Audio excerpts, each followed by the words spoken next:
Уметничката галерија во Скопје сместена е досега најмасовната изложба на Друштвото на ликовните уметници на Македонија.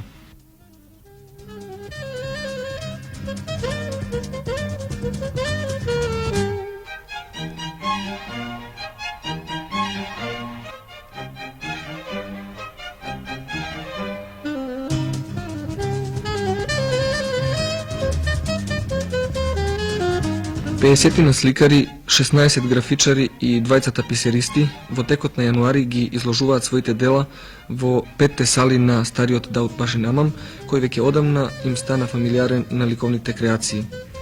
Изложбата на Длум им се придружува на две пригоди, 25 годишнината на постоењето на Сојузот на ликовните уметници на Југославија и на Меѓународната недела на уметноста што ја прокламира УНЕСКО. Изложбата Длум 1973 година очигледно немала намера да селекционира врвни достигања и на тој начин да ги вреднува на високите дострели создадени во ателијата на ликовните уметници. Напротив, Длум широко ги отвори вратите на индивидуалниот избор, на разновидните определувања и можности. На тој начин, оваа изложба е одличен информатор за тоа колку се разновидни естетските интересирања на современите ликовни уметници кај нас, колку е бројно нараснато ова здружение кое веќе има сериозна историска традиција и конечно оваа изложба на мощен очигледен начин демонстрира дека доаѓањето на нови генерации сликари и скулптори го продолжуваат отворениот процес на постојано проширување на вредносниот спектар. Оваа средба на генерациите е веројатно основниот белег и шарм на последната изложба на Длум, која впрочем мощно природно обилува со хетерогености и контрадикторности.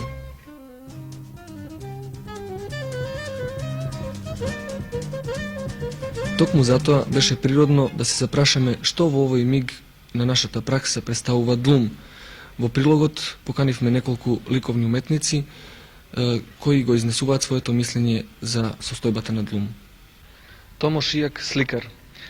Томо, вие сте веќе 20 години член на Длум, меѓутоа на оваа изложба, како и на претходните, ве нема. Зошто? Па верувајте ми, многу мачно се чувствувам кога треба да ви изговорам интимната исповест. Здруженијето во еден период во кој јас се чувствував многу ентузиазиран, не го препознавам денеска во оваа оформеност и сметам дека моето дело тука би било можеби повеќе случајно отколку на правото место. Што според вас направил или не направил Длум? Па Длум во еден период кога беше инспиративно здружение и кога ние се препознаваме во неговиот облик, направи доста. Меѓутоа се случи еден период, еден вакуум, кога низ формата на сталешката организација луѓето сакава да ги средат своите сталешки прашања, не умеева да видат, да се согледаат во нешто што се вели комуникација помеѓу делото, уметникот и консументот, публиката. Публиката нема толкувач. Ние не успеавме како член и јас можам да го признаам тоа за греф личен, не успеавме да создадеме критика, не успеавме да создадеме трибуна каде ќе бидеме објаснети до онаа мера која е веројатно логична. Не знам, верувајте ми дека не знам што би можел јас како единка, како чинител во ова здружение да направам, меѓутоа сметам дека оние што се тука, видите колку има млади, даровити луѓе, сметам дека тие не би смееле да тргнат по оној малечок пат. Јас верувам дека они би морале да одат по еден далеко посложен пат, би требале да направат далеко повеќе и нас на постарите да ни помогнат.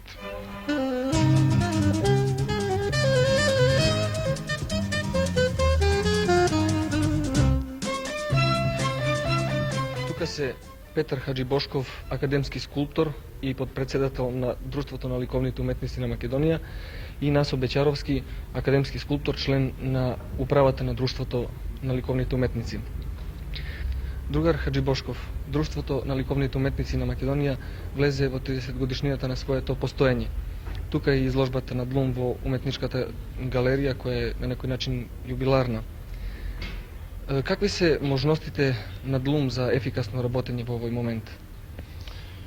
Кога ми е веќе поставено прашањето за Друштвото на ликовните уметници на Македонија и сегашната негова положба и поставеност како организација со определена физиономија и смерници, во кратко кажано, моите размислувања за здруженијето се сведуваат на тоа дека ќе треба по итна постапка организационо реорганизирање и неговото осмислување во рамките на постоеќата ситуација во културата во нашата земја.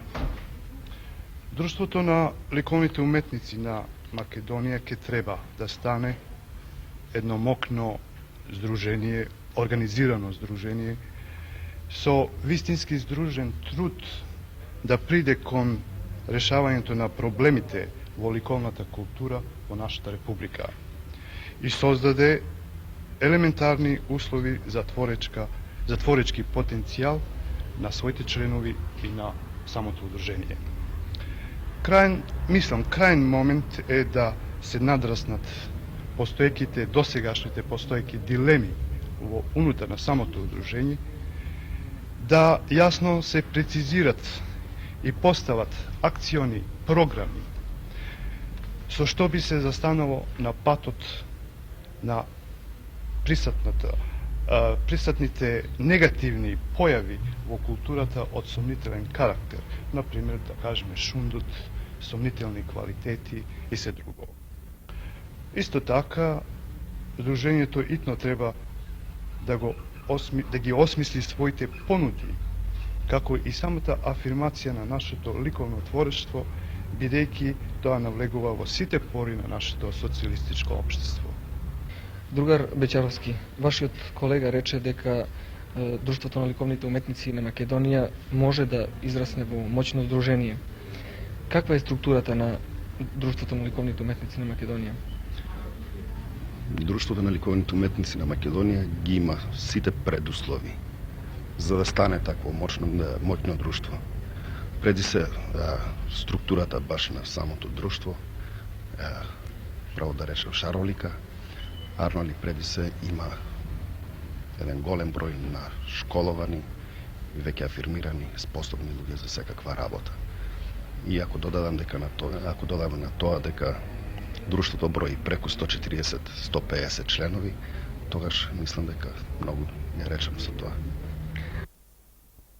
Бидејќи друштвото има толков број членови, веќе афирмирани луѓе, како стоите со просториите, со финансиите? Па видите, тоа е едно од болните прашања на друштвото.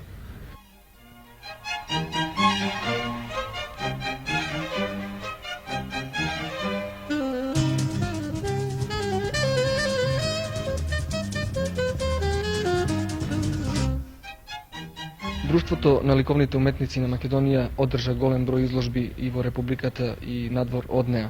Какви се можностите за афирмација на членовите на ова друштво?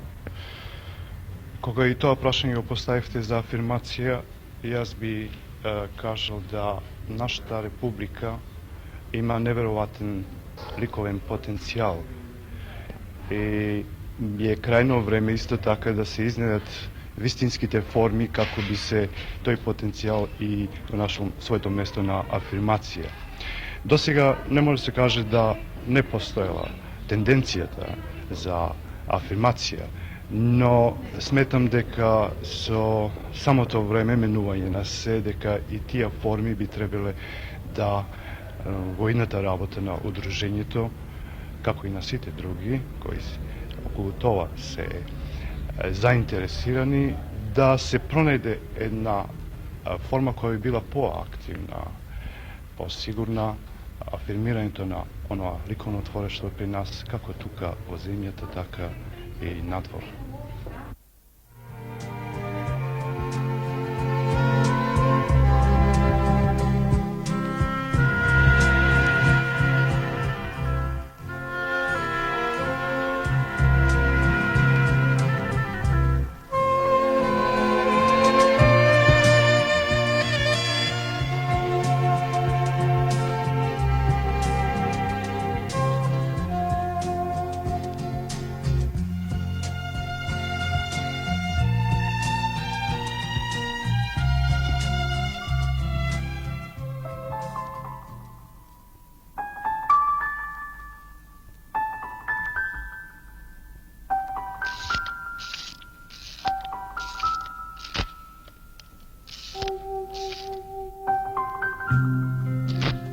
Се обложува Марчук дека ти и не знаеш со што си го заслужил ова место. Не. Ми се допадна. Ми се допадна уште оној час кога падна на земја, кога лежеше во правта, мислам, кога ја подигна главата и кога му рече на татенцето: "Зошто не тепате? Ние бевме крај големата вода." Проклет да видам. Тоа беше храбро. Може би ти мрамореше. Премиерата "Ѕидот водата", драматизација на романот "Големата вода" од Живко Чинго, што ја направи режисерот Бранко Ставрев, кој истовремено и ја постави на сцената на Македонскиот народен театар од Скопје, предизвика разбирливо интересирање. Пред се работи за еден литературен текст кој беше високо оценет кај нас, а беше преведен и на други јазици. Како изгледа "Големата вода" на сцената на Македонскиот народен театар под наслов "Ѕидот водата" е тема на нашиот следен прилог.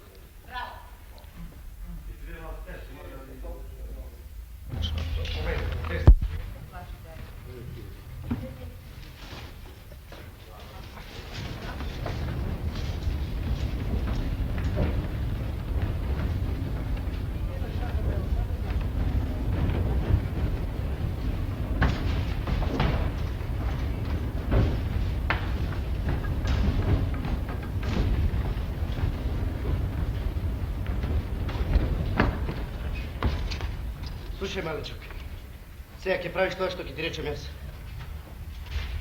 Затвори ги очите. Добро, Мири. Верувај ми, малечок, еден век можеш да останеш лака на ова место. Ништо не е тоа. Само еден век. Кейтен. Здржи се, малечок. Биди човек. Не сме веќе сами. Прости. Прости, Кейтен, на сине.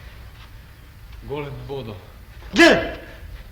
Тоа е звезда што паѓа. Проклет да бидам, јас гледам милиони малечки звезди. Од нивниот блакога се подпалува целото пространство. Како да слегли во водата, пловат. Навечер брзо се множат звездите, а наутро уште побрзо се стопуваат, претворајќи се во ситна, сива прах. Ми се враќаат сите мили слики. Сите изгубени слики. Гледам малечко трче ми влегува во босата нога. Мајка со игличка полеска го молкне, да не боли ни престано дувка со уста, со својата душа. Големата вода е недофатлива. Таа мора да е во срцето на човекот. Повторно се чувствувам слободен. Чувствувам како се раѓа сентелевиот рит, како одам по него, како се качувам.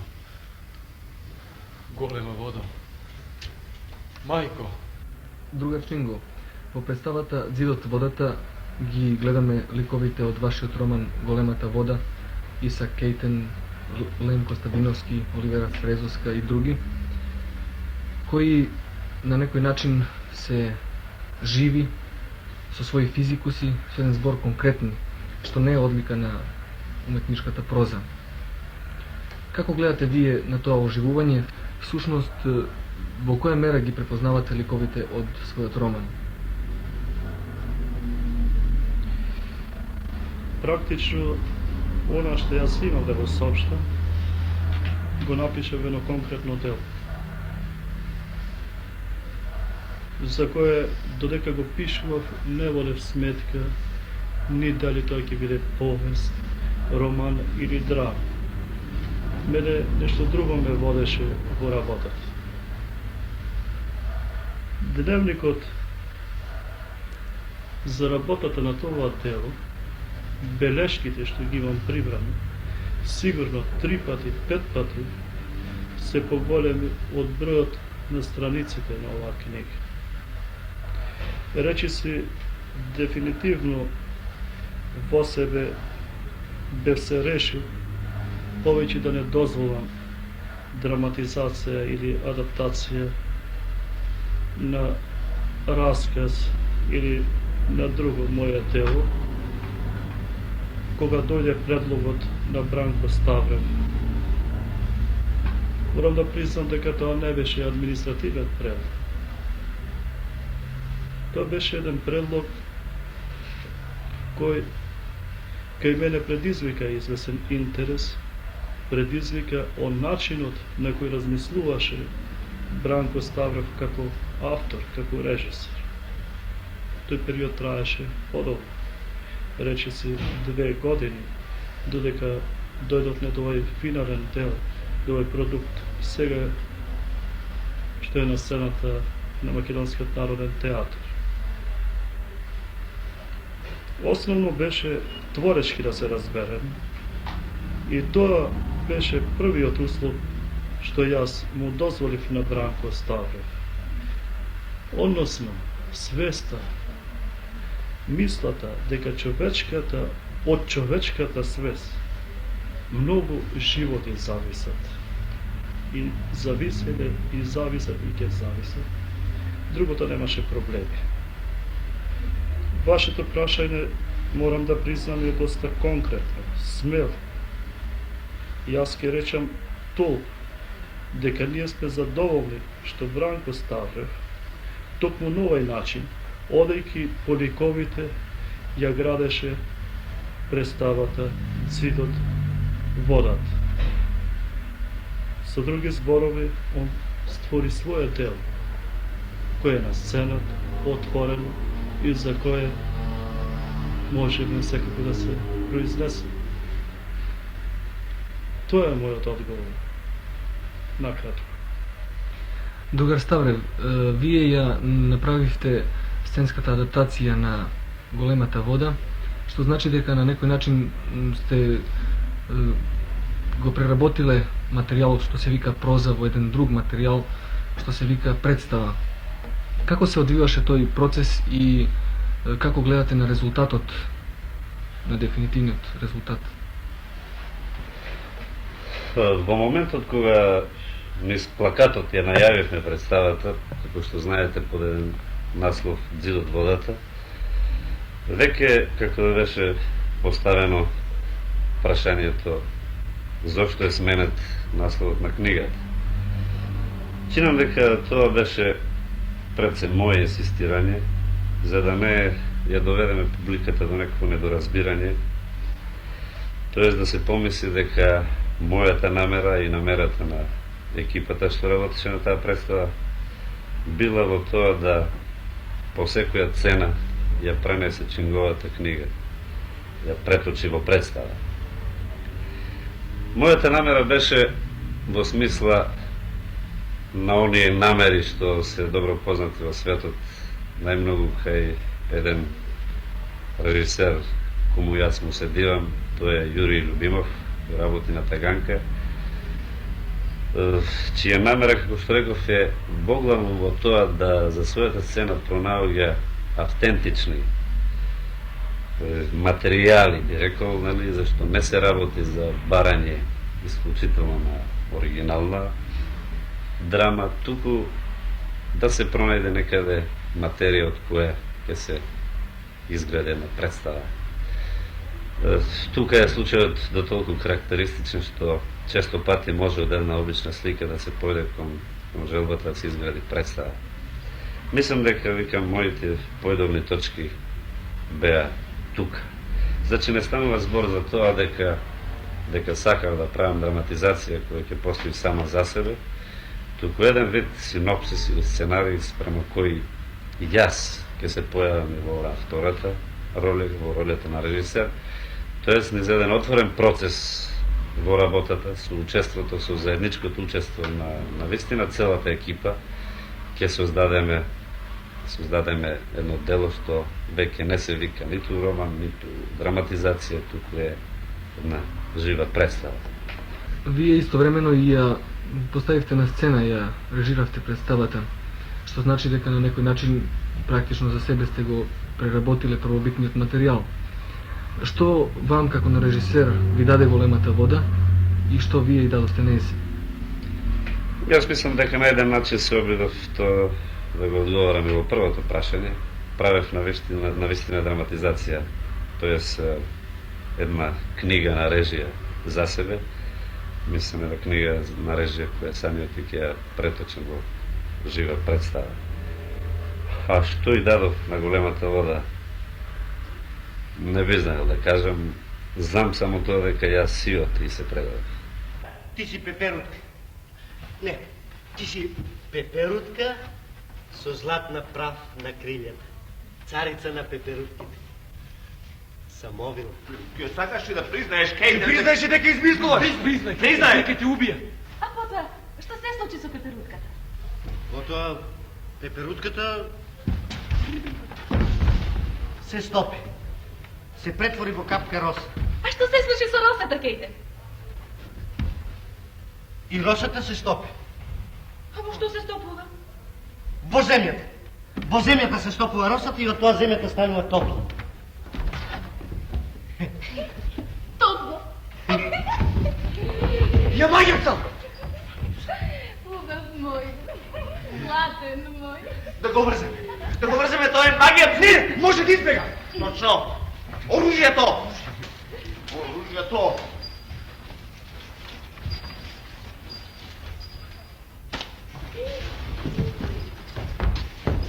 Што сакат? Кејте! Кејте! Што стана со топлината, кејте? Каде отиде топлината? Гадови! Гадови! Гадови!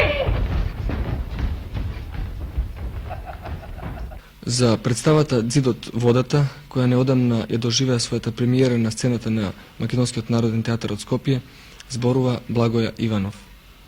За романот Големата вода од Живко Чинго повеќе пати е пишувано во нашата јавност од повеќе литературни критичари. Така што во случајов не би сакал да говорам за неговите квалитети и да делам уште комплименти во таа смисла. Меѓутоа би сакал да задржам на она што е карактеристично во овој роман што се однесува во однос со представата за која би сакале да говориме вечерва. Имено романот Големата вода несомнено има добро драмска јатка, ако може така да се рече, драмски судири во затворениот круг на интернатот. Меѓутоа, таа драмска јатка е на еден начин опфатена со една изразита прозна фактура. Оттаму се чинеше како да не ќе може тоа да се прелее и на театарска сцена. Но во случајов се појави еден изразит театарски човек како што е Бранко Ставрев, кој го почувствува тоа драмско јадро и кој успеа на вистина од еден роман да направи драмска изvedба која сите нас не импресионира. Бранко Ставрев беше дал една мощна интересна изјава пред премиерата на Големата вода, односно Дзидот водата, како што се вика оваа представа, дека тој сакал не да се држи до делото, туку да се држи до авторот. Токму таа негова насока укажува и на оној творечки начин на приоѓање на ова дело и оттаму и успехот на адаптацијата која представува едно изразито драмско дело поставено на сцена од еден мощен добар режисер. Режијата во случајот всушност е само, ако можем така да речем, компонент од целиот творечки напор за прелевање на романот на сцена. Режија импресивна, стилски мощна, чиста, динамична, со убави, ако можем така да речем, темпа кои се сменуваат од изразито тешка колективна игра до вајање на одделни индивидуалности кои се појавуваат во една размена на една сцена па друга сцена па трета сцена. Би сакал при тоа да кажам дека тој имали добра помош од една група млади артисти, од кои тешко би можел да издвоам некој име посебно, освен што речем дека тие и својата дарба и својата дисциплина ја покажаа на мощне добар начин. А сигурно дека меѓу нив брилира посебно поискусни артисти како што се Ќортошев, Ѓундева и Кирил Андонов. За добрата представа Зидот водата има голема заслуга според мене и сценографијата на Бранко Костов, кој инаку повеќе пати извонредно добро соработува со режисерот Бранко Ставрев. Би сакал и на крај да кажам дека оваа представа значи многу и за Македонскиот народен театар, а значи многу и за нашата театарска уметност, заради тоа што се укажува можноста преку оваа представа понатаму да се доближат можеби и некои други добри прозни дела, кои исто така би можеле да имаат добри толкувачи и добри интерпретатори во лицето на режисерите, односно во лицето на артистите.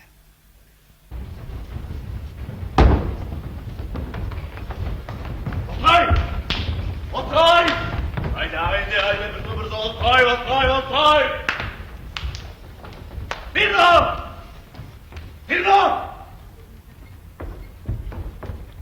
Значи на крајот успеавме. На крајот на краишата сепак успеавме. Она што ти, другар Анечки, успеа да го постигнеш поднос на редот е на таков степен што предизвикува општо одушевување. Она што со векови ги мачи умните, длабоки луѓе, самосвеста, човечноста, една ваква дисциплина, ти успеа да ја постигнеш во текот само на една година. Значи успеавме.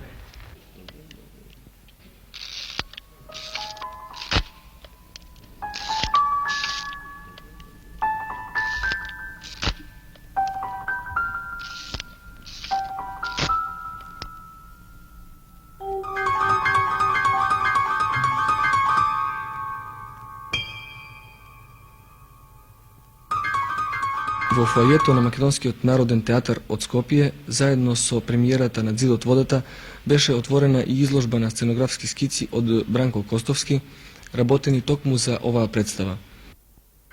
Познатиот сценограф веќе долго време својата творешка работа ја посветува токму на оваа материја. За своите сценографски постигања Бранко Костовски е добитник на повеќе награди и признанија. Од овие и од други причини, а пред се затоа што учеството на сценографот во реализацијата на една представа е постојано, иако неоправдано запоставувано, следниот прилог го посветуваме на сценографските постигања на Бранко Костовски, посебно и на сценографските постигања воопшто. Другар Костовски, сценографијата денес, а и незиниот третман не е ист како пред 10-15 години. Што е постигнато на тој план? Мислам дека е точно тоа ваше тврдење дека сценографијата во последно време има стварно голем подем. Можам да ви наведам неколку примери од поранешното мое прво доваѓање во театарот, каде на пример имашме 10-20 кулиси и 10-15 врати и прозорци, од кои комбиниравме разни представи. Додека сега сами сме свидетели на и од мненијата на нашата публика и од нашата штампа и интересот кој се обрнува на оваа уметност во последно време, дека се на сцената, како и во филмот и на телевизијата, постигнати огромни резултати на тоа поле. Кои се според вас позначајни сценографски имиња од светот? Па ја мислам како најзначајни имиња сценографски на светот, можам да ги спомнам покојниот Пабло Пикасо, кој бил стален гост на сцената на операта во Париз, Салвадор Дали, Шагал, Оскар Кокошка и многу други. Другар Костовски, вие работевте со голем број режисери и на голем број представи. Каков е тој однос режисер-сценограф или сценограф-режисер и каков е крајниот резултат, представата која произлегува од тој однос? Значи, со многу режисери сум соработувал и можам да кажам дека со многу сум имал многу разен приод на представата која треба да оформиме. Мислам дека диалогот на режисерот и сценографот е многу важен за крајниот изглед на самата представа. Нивниот однос на работа, нивното познавање на тоа дело, нивната визија на тоа дело, многу зависи од крајниот исход, квалитет на представата што ќе треба да се види.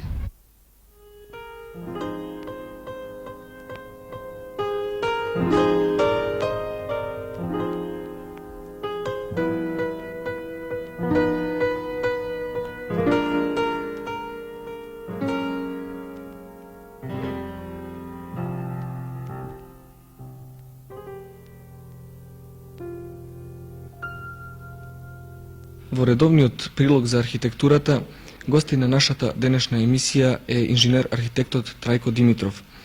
За тема на својот коментар тој го избра проектирањето и архитектурата.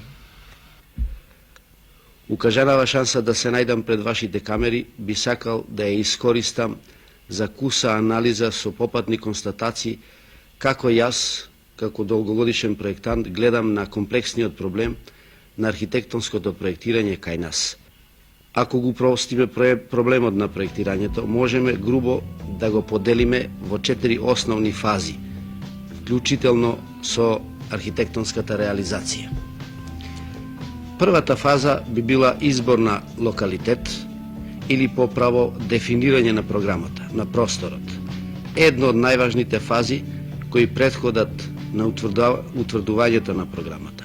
Бара комплексно согледување на сите аспекти кои во иднина ќе го дефинираат практично вистинскиот смисол не само на потесната околина, но и на поширокото подречје.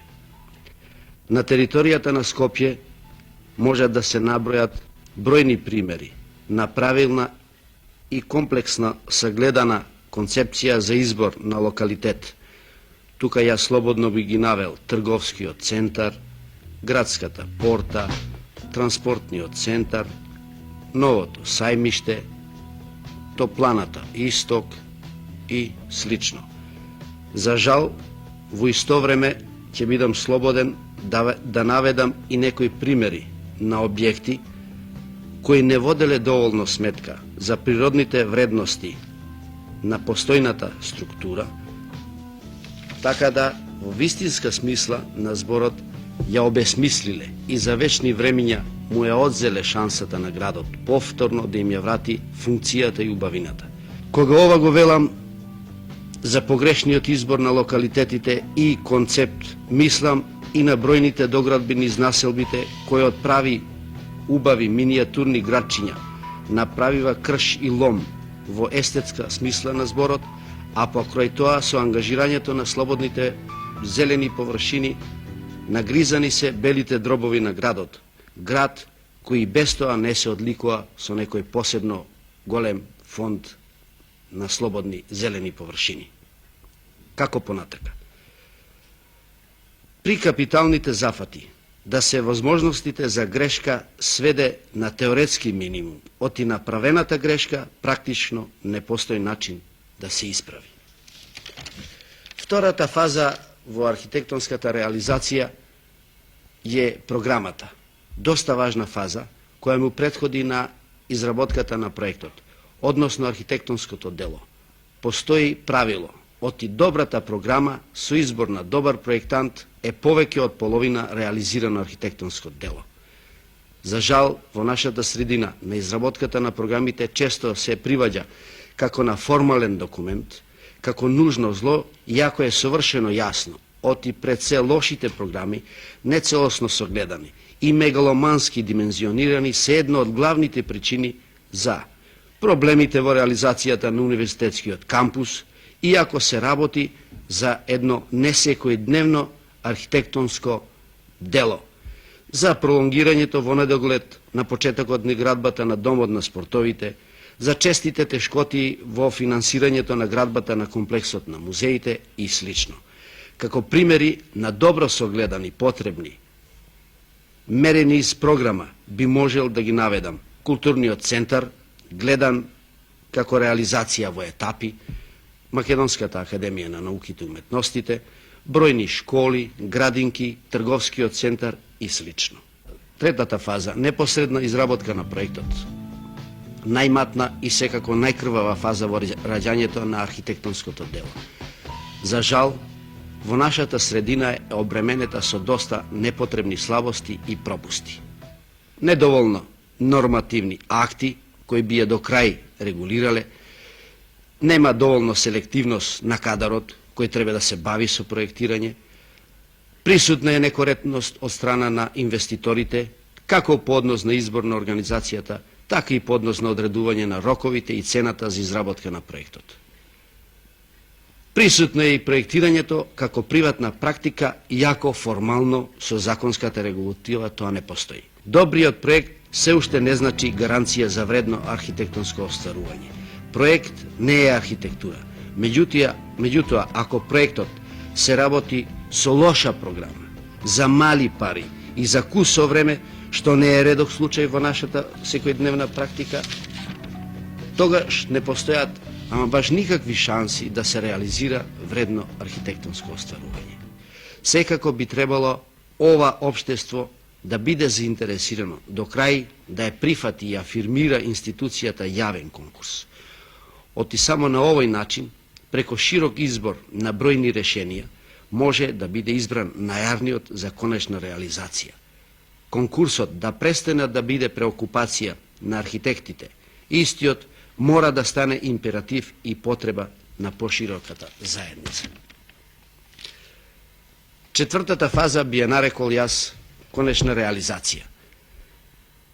Вредните и помалку вредните архитектонски реализации чекорат на поредо, иако е совршено јасно, оти се налага, ради интересите на пошироката архитектонска и не само архитектонска јавност, јавно да бидат достапни оценките за вредностите на поедини објекти. Да илустрирам. Монументалниот градски архив во Скопје чекори заедно со празното имотно шаренило на стамбената изградба на Партизанска. Трговскиот центар ќе не внесе во светот на интернационалните реализации. Меѓутоа, започнатата реконструкција на старата чаршија, онака како ја замислуваат незините проектанти, бара хитна и неодложно преиспитување за да утре не биде можеби доцна.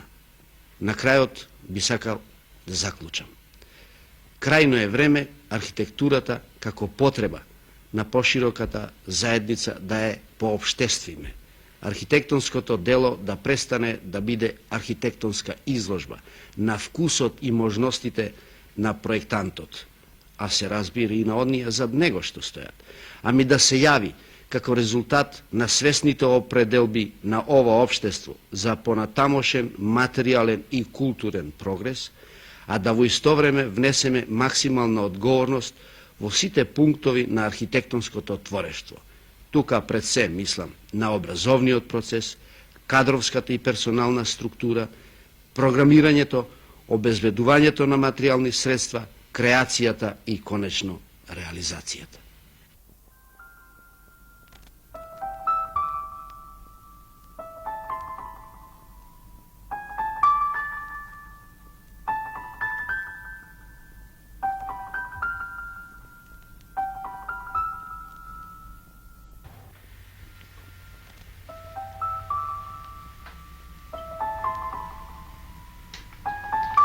Уметничката фотографија е една од помладите уметности за која во последно време се повеќе се зборува и се вреднува.